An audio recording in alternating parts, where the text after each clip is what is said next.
Hello, nerds. Welcome to GeekBeast, part of the Geekish Network. This is your daily dose of all things geek.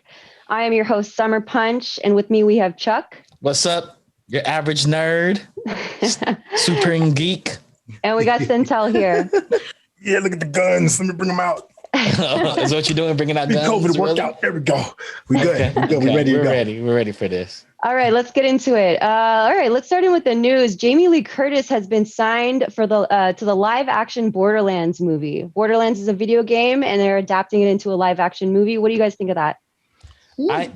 I love Jamie Lee Curtis. I'm glad she's on. It's funny they have Kate Blanchett on there, and we have Kevin Hart too. Oh, love them. Yes. Ooh, I was all good until you said Kevin Hart. I like Kevin Hart. I like old Kevin Hart. No. I like old Kevin Hart. New Kevin Hart is a little hokey. I am excited about the Scream Queen though. I'm very excited about this. Yes. She's playing Tannis, the archaeologist. So the archaeologist is a big part of Borderlands, the video game franchise. She gives you a lot of missions to go dig up things. So I'm really interested about having her as Tannis. And Jamie Lee Curtis is old though. She is. She's not the lead though, right? She's not the lead. She's not the lead character, so we don't have to worry about that too much. Okay, not that there's anything wrong with being old, but we just need to make sure it's a good fit. Yes, there's no ageism here. I'm just saying, for an archaeologist that is a mild middle aged in the video game, she's an older version of that. It takes some wisdom to fill that role, so I feel like she's going to do great in that. Yeah, I think so too. You know what? I just want her to be funny. Don't get me wrong. Like I know she got chops, but if you play Borderlands, it's really tongue in cheek. Hey, so I need her to be funny, and I need some good chemistry with her and Kevin, and then I'll be happy. The Funk 12 just wrote Kate Blanchett is the best actor the world has ever seen. So I'm really interested in this. I want to see if she's the best actress. Maybe she'll take up all the Kevin Hart slack that he's going to leave behind. What is this hate on Kevin Hart? I need a little bit more on this. Like, why? Old Kevin is really good. He's hilarious. Old Kevin, the new Kevin. Like, have you seen like his last 3 or 4 movies? Give me one. What do you do not like him doing? He's just whining in Jumanji. Whining in Jumanji. His bits just starting to get a little old. I got hope for him in the future though. Maybe new Kevin Hart. Borderlands Kevin Hart may be the future. That's what I'm saying. Okay. I just watched Get Hard recently with him and Will Ferrell. I mean, it's not hard to make me laugh. I thought it was funny. I don't think it was like the best slapstick comedy out there, but it made me laugh. I don't know. Okay, maybe you're right. Okay, Kevin Hart, step it up. Okay. Okay. Yes. So we have a really interesting story that came out today about better representation in tech.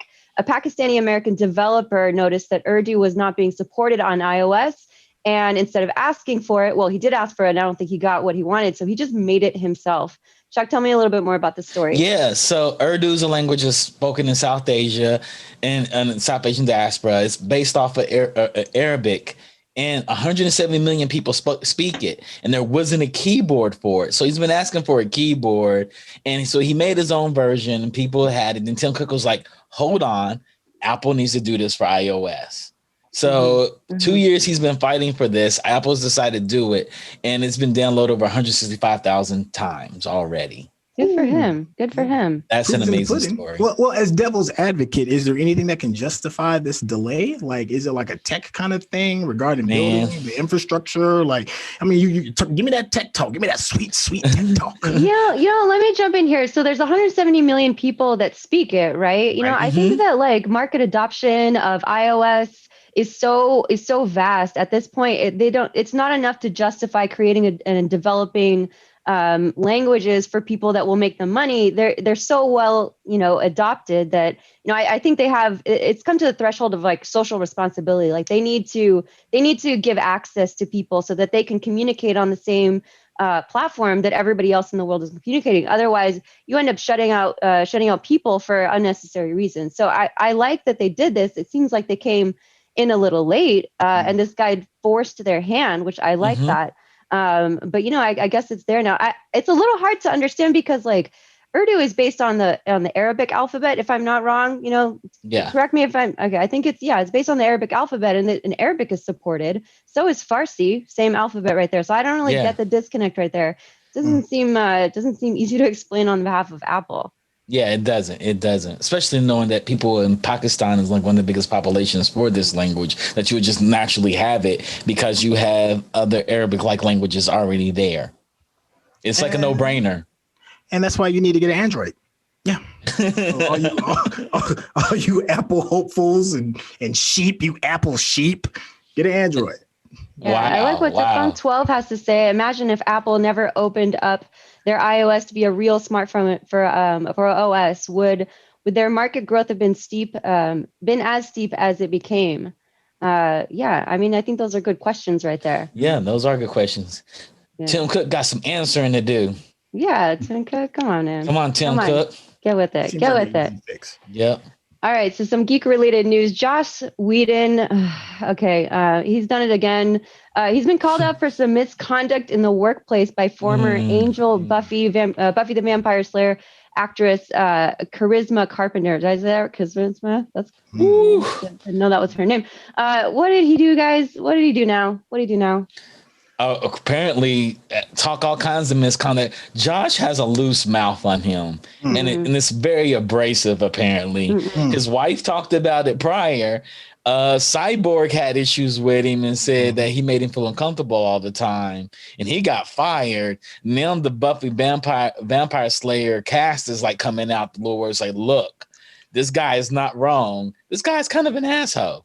And then it's like if you read her response on Twitter, and when you get a chance to listen to kind of like how deep some of the viciousness kind of gets, like for instance, when she came to, I guess, to the production trailer or whatever it is to have this conversation, and she was already pregnant, the next thing that comes out of Josh's mouth, according to her, is, "Are you going to keep it?" Like, who says that, right? Like, where you really said that? Sorry. Right. And then like during shoot days and stuff, like she had to come to set even earlier than most of the other cast members. I think her call time was like, I want to say it was as early as like 1 p.m. And the stress of all of that, with being on set and dealing with the trials that, you know, a pregnant woman must go through. She developed, I think the term is Braxton Hicks, I believe. Please correct me wrong if I'm wrong. But that type of stress, it put her and her child in danger. And we're talking years and years after the fact that now she's finally, you know, standing up or found the courage. And thank you for doing that and, you know, putting them on blast. Courtney said 1 a.m. she had to 1 a.m. call time. That's crazy. 1 a.m. call time. So he's presumably asking her to come earlier because she's pregnant. Is that what I'm understanding there? Spite. Oh, God damn. Jesus Christ. What was he trying to do? Make her lose the baby in a miscarriage? Yeah, that's some dickhead stuff. And like, what is he trying to get at with that question? Like, are you going to keep the baby? Like, is the implication that she would get rid of it for the role, for the job? Like, that he has the audacity to ask such a thing? That somebody would adjust their child's life for his production interest. This should be a crime. The actual fuck. Yeah. And Josh Whedon can eat a dick. No offense to you, Josh Whedon, but you have to be a better human. Be a better human. That's all we ask you. Be a better human. And more people are currently, as we speak, coming out. There's been, I want to say, at least one, maybe even two more people that came out and are speaking on this as well. And all of this is coming on the tail end of the new Zack Snyder rendition of the Justice League movie.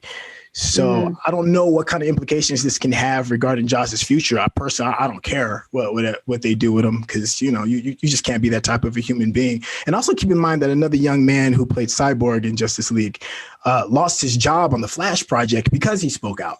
So, and all of this is around this circle of a toxic environment that Josh has created. So it sounds like a pattern. It sounds like a pattern. Yes. Yeah. And he's explicitly asking things that are illegal. You cannot ask a woman. Thank you, Randy, in the chat for reminding us that is extremely illegal. You cannot do that. I mean, as offensive as it is also against the law. Yes. Yes. Okay, so on to our next story. Mahershala Ali has offered lead role of Joel in the upcoming HBO series for Sintel.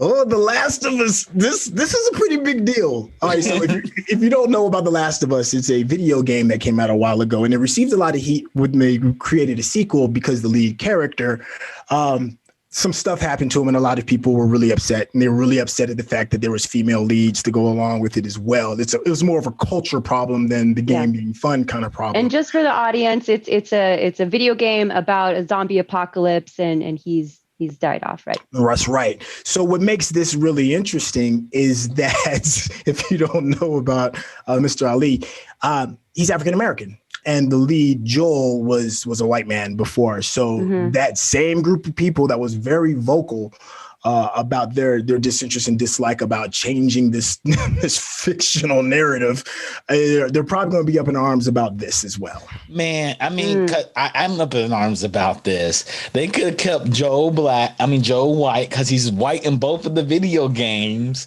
and they could have made Hugh Jackman, Josh Brolin. I mean, there's a list of actors they could use to play Joe. Jeffrey Dean would make a great Joe. Jeffrey Dean Morgan. I mean, there's a bunch of people. I want to see Jeffrey Dean Morgan be Joe. That'd have been awesome.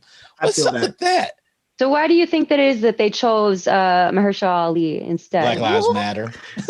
Yeah, I think they're trying to thumb their nose at the people that were upset, and I guess there's no better way than to take that lead, this beloved lead that everybody is cherished, and make him a brother. Okay, so they're thumbing it in the face of internet neckbeards that didn't like that the white man was killed off.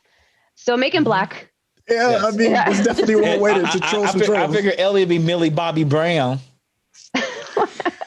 Millie Bobby Brown is Joel. Okay. No, she'd be the little girl. She'd be Ellie. Okay, it'd be this black guy taking care of this little white girl. I like so her. America can blow up. America's mind to blow up. They'll just blow up. What do you mean you have this grown black man taking care of this little white girl? Oh, we're not having this. We're not having this. Okay. So from Blade to Joel. Okay, so speaking of Blade, they only considered black writers for Sintel. Why don't you kick us off on this one? Well, I mean, think about, with all due respect to the great Denzel. Oh my God, I can't believe it. You can give us Denzel's greatest rapper, the greatest actor of all time. Wesley Snipes. Now listen, some quick Wesley history. People don't give Blade its just due. It was what kicked off the Marvel universe. It is what did it. Not necessarily Iron Man. It was Blade. Blade was the one that put them on the map, and this is all Wesley. And Wesley, not only did he do one good one, he did three good ones. So, in the spirit of keeping the narrative alive, and also because, it's a black lead, let's get that thought process from a black creator. So I think it's a very big deal, and I absolutely support it. Let's say her name, Stacey Osei Kuffour. Yeah. I wish her the best. Yeah. And she's apparently the first black woman to write a Marvel Studios film. I was like, wow, that's probably true, because she didn't write Black Panther, and that's the only other studio. Yeah, that was my first question. Who wrote Black Panther then? Yeah, I mean, that was also. You talking about the original Black Panther? No, the Black Panther, the film, the screenplay for this last movie. Screenplay, yeah. Was it Ryan Coogler? I know he directed it. I don't know if he wrote it. No, I thought Coogler. I mean, I'm guessing it was a black man that wrote it because. Yeah, Coogler did write it. Okay. Ryan Coogler wrote it. Okay. Nice. Okay. So she is the first black woman then. Okay. Yep. And I bet you writers everywhere felt this kind of way that one film got picked with nothing but black writers to write it. I bet you that was a thing. I bet you it was a thing in Hollywood. But I don't see why, it should be like, well, yeah, of course that makes sense. Like when you hear that Wonder Woman was directed by a woman, it's like, yeah, of course that makes sense. That makes total sense. Let's have that story be told by somebody that's a woman. Let's get more to the source. You know what I mean? Yes. I think it can come from a better place if a black story is coming from black voices. I like that. Progress is being made. I just wish that it wasn't the first black woman of a Marvel, a screenplay. But hopefully there are more to come after this. Okay, so switching over to the Mandalorian. Mandalorian star Gina Carano faces some backlash after saying some pretty stupid shit online. She had compared conservative plight to Holocaust victims. This is not a joke. She literally did this. So she got herself in some hot water. Twitter went nuts over it, rightly so, because what the actual fuck? And then something else just happened right before we started airing. Centel, you want to kick us off on that one? Yeah. What just happened? So she just recently got let go, according to a LucasArts spokesman. You're canceled. She's canceled. Yeah, she's done. Come on. She's done. She's done. And deservedly so. Now, let me be clear on this one before I say this real quickly. Not everybody's gonna have the same beliefs as everybody, and that does need to be clear. But you do have your own sensibilities to know how to keep your mouth shut regarding how you feel about certain things. You were on a project that was probably the fastest, highest grossing project on Disney Plus. You basically were giving a blank check, and all you had to do was shut the fuck up. Like, I'm sure there's a lot of people on a lot of these shows that have viewpoints and ideas that aren't going to be agreed upon by everybody, but they're smart enough to shut the fuck up. Yeah. And, it's not even just shutting up. Like, she can share her opinions, but to do so in such a tone deaf and offensive way, to compare like modern day contemporary politics to the experiences of Jews during the Holocaust, a genocide. Yeah. So modern day Republicans to a genocide. Like, what's come on. There's no comparison. I'm going to do what she should have done. I'm just going to be quiet right now. A moment of laughter for the end of her career, probably. Like, she should be laughed at just for being stupid. Like, why would you do that? Like, this is not the first time she said something stupid, and she's not come at certain communities that are currently being marginalized. Have your opinions, keep them to yourself. You don't have to make them public. What you tell your friends in private is your thing. We don't care about that. I don't know. I feel like I have to push back a little bit on that. I think that people should be able to express their opinions, but understand that what you say has some real consequence, and you express your opinions in a way that is like just logical and coherent. Like that kind of comparison is just so outlandish, and it should not be acceptable in the public square. That doesn't mean that she shouldn't be able to speak her mind and share her opinions. But you know what? Like, sift through those opinions for a minute and maybe like come out the other side with something that is at least comprehensible to a sane and moral human being. And the likelihood if you do that, it's not going to come out like how she said it, right? Yes. Like if she thinks that Republicans are being persecuted right now, okay, like talk about that, but do it in a way that is not going to throw people who experienced the Holocaust under the bus and belittle and marginalize their experiences, comparing it to Republicans today. It's just like, you can't with this stuff. Yeah. Yo, girl, you at work. Let's just call it what you at work. Act as such. Yeah. Dummy. Let's take a moment to actually read what she said, just so the audience knows what's going on. She wrote on her Instagram, and mind you, this is not the first time she has said something along these lines, but she said, Jews were beaten in the streets, not by Nazi soldiers, but by their neighbors, even by children.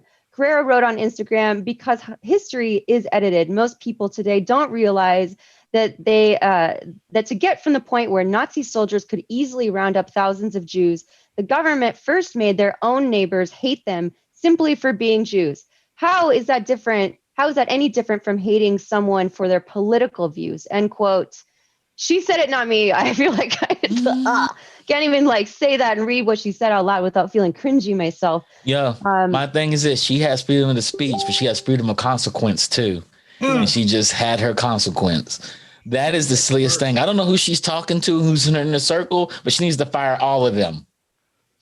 Yeah. She needs a new circle, because what she says is probably uttered in her inner circle, and she thought that was okay. One of the best pieces of advice I got from an old relative, and they said, "Don't ever shit where you eat." And you can take that meaning when you're trying to talk to some young lady in a manner that's not proper at work, or saying things about politics and religion. Don't. Not in your workspace. Not in your workspace. No. When you're a public figure like that too, you need to understand that the words that you say publicly, they have consequences, right? Yep. And, you know, Chuck, to your point, this kind of echo chamber she's probably in, she probably did say that in private, thinking that that was a fine thing to say, a reasonable opinion, because the people around her are echoing the same kind of bullshit. And not telling her, either staying quiet when they shouldn't. We should speak up when people say things like this, or she's surrounding herself with people who are completely you know, off the radar, completely lost their minds and holding equally crazy beliefs. Yes. We need to basically confront that kind of stuff when it comes up. Bye, Gina. You're done. Good riddance. Good riddance. You're on Disney, for Christ. You're on Disney, from the Disney Channel.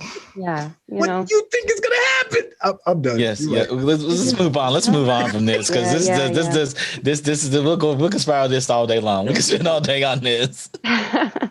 All right, so HBO Max announces a new adult animated show including Velma Dinkley origin story. Velma from Scooby-Doo. Trey, you look excited about that. Look. All right, so I'm a fan of cosplay. I go to all the geek hangouts. Oh my gosh, the big one, San Diego Comic-Con, everything. And if you are in certain circles, there is a certain fan appreciation for Velma. Absolutely. Maybe speak on it, King. Speak on it, King. Yeah, maybe it's the glasses. Maybe it's, you know, the tennis skirt and the sweater. She's really smart. You know, you're feeling Velma is what you're saying. She's just important in geek culture. And now we're getting an she's just important. It's the asymmetric haircut. I don't know. No, she has flavor. She was hipster before hipster was hipster. So now we get it sexy. Okay, all right. We get a chance to get maybe her backstory. So it'd be curious. You know what really has me psyched? If they bring the same writing team that did Harley Quinn on this. Oh, that would be amazing. It would be amazing. It would be amazing. It'd be lights out. It'd be lights out. I like that. I like that idea. Okay, let's move on. Hold on. I'm sorry. I did not mean to cut you. I just saw something in the comments. Somebody said, where was it? Even more psyched for the revival of Clone High. Lord Miller are my kings of comedy. So Clone High, from my understanding, is a high school that has cloned characters from history, and I guess they're all in one high school. I don't know. I'm not 100% familiar with the content, but that sounds interesting to me. So yeah, HBO picked it up. Yeah, thanks for pointing that out. For 2 more seasons. So this is going to be even interesting. Look all these streaming services bringing us all this good content. Yeah, thank you guys. We need to invite them into our chat before we start the show. Thank you guys for these headlines. Good stuff. Okay, all right. Let's move on to something that Epic has just released out to the public. They have created a meta human creator. It basically allows people to create extremely hyper-realistic human faces and even characters, but doing so in the browser. So they're using their Epic game development engine that they are famous and known for and is widely adopted. And they're kind of turning that from the back-end development side of gaming and facing it forward towards consumers, allowing them to actually create human faces and then animate them, and all of that, just doing that in the browser. That's pretty big. So if that doesn't make sense to you, if you've heard of deep fake, that's kind of, you can basically create a face, make it animate. You could steal people's faces by taking their likeness, and there's just a lot of ethical implications. It's also really interesting just on a tech front because it's super advanced stuff. Chuck, what do you think? Boy, we're about to see the world change overnight. This is going into the browser. You can do this in the browser, and they have AI driving it. So they're going to learn how faces move and how people act, and we're going to see like 1 million President Obamas. We're going to see 1 million Donald Trumps. We're about to see a celebrity death match done on YouTube by fans. This is going to be really interesting. The fact that they released this into the browser is magical, because I'm just wondering what Unreal 5, the game engine, is going to be like. This is what happens when you drop $1 billion into a tech company that specializes in making video games and graphics look the best they possibly can. It's going to be interesting to see how this high fidelity works. So you sound excited about it. Oh yeah, I am. I mean, like I'm all for pushing things forward, but like the obvious ethical implications to me are that, you can, deepfakes are a massive problem in the porn industries, people stealing people's likeness. It's really dangerous for women. It can be really dangerous even for politicians. If just like you had explained, you could put Obama on camera, his likeness, and fool everybody into thinking that Obama shouted fire in a crowded movie theater, to paint an example. I think it's what's going to happen on Clubhouse. Again, part of the Clubhouse culture. Everybody's fake until we verify you 5 different ways that you're a real human being. That's what people should think now, but people don't think that now. Fake. So there's going to be some overlap before people just get that you can no longer believe what you see. Mm-hmm. Yeah. Mm-hmm. Yeah. And it's already starting to get difficult. We can never believe what we see. Because back in this. But think about how dope the meme game is going to step up, though. The memes are going to be off the chain. I'm thinking about ethics, and you're like, memes, guys. That's what we're talking about. Oh, my God. But also, let's be honest, though. During the 60s, Dr. King was vilified by the news media. It was until 20 years after his death that he was even celebrated at all. So, I mean, the news technically has been fake for a very long time. And now we have a means to say all of it's fake. We need 5 proofs or sources that actually happened. So they'd be like, did President Biden really say that? Give me the 5 sources that were there when he said it.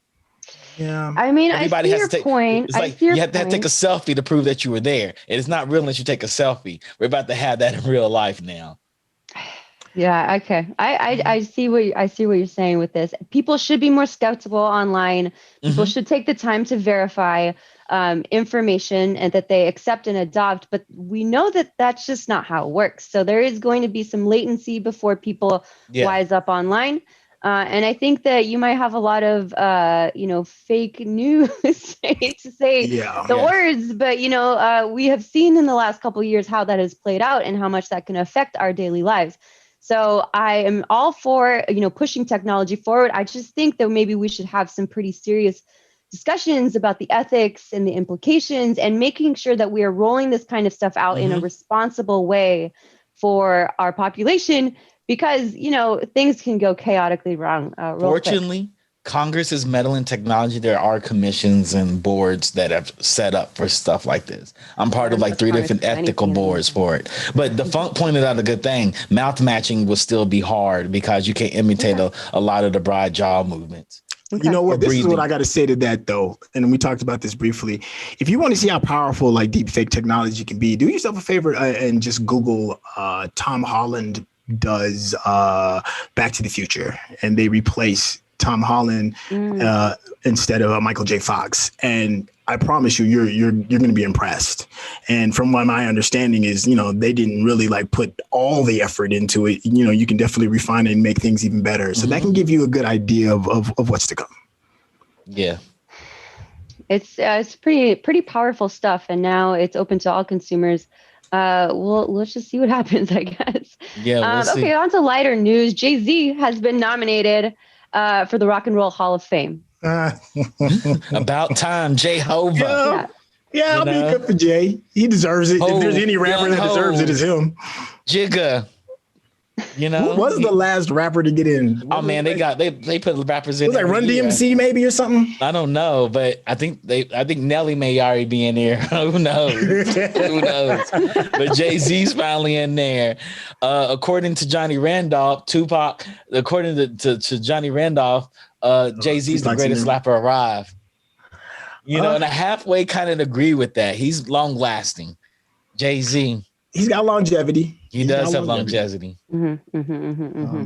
Okay, right before we wrap this up, Watchmen series director, the next project is a remake of The Wizard of Oz. I'm pretty excited for this. Given what they did with The Watchmen on HBO, I want to see what they do with The Wizard of Oz. Yeah. Me too. Yeah. Go ahead. From my understanding is that she was selected because of her visual eye. So, and if you did watch the Watchmen series, there was nothing that was overly jarring visually. So I think that could be a really good fit for the Wizard of Oz. Now, I don't think she was the sole. No, she wasn't the sole writer. Obviously, another sister was a writer for Watchmen. But so I don't know what her chops are completely with the writing, right? Like, what are we going to do with Dorothy? So it could be really interesting. I'm excited. There's a lot there. There's a lot there. There's been a lot of spinoffs too of The Wizard of Oz. I feel like there's a lot of creativity that can be explored with that world, that story. Chuck, do you have any thoughts on that? Yeah, Return to Oz was one of my favorite films growing up. I loved it. Return to Oz. You remember the one where they had the lunch bucket tree? Man, don't talk smack about that movie. That movie was a special effects marvel. Don't you question those puppets? Don't question him again. Come on, Ricky Bobby, don't question those puppets. Oh man, no, you're supposed to say they're supposed to do a remix of The Wiz. Oh man. No, I don't want them touching The Wiz. The Wiz is the classic by itself. Let it be. Some things don't deserve a remake.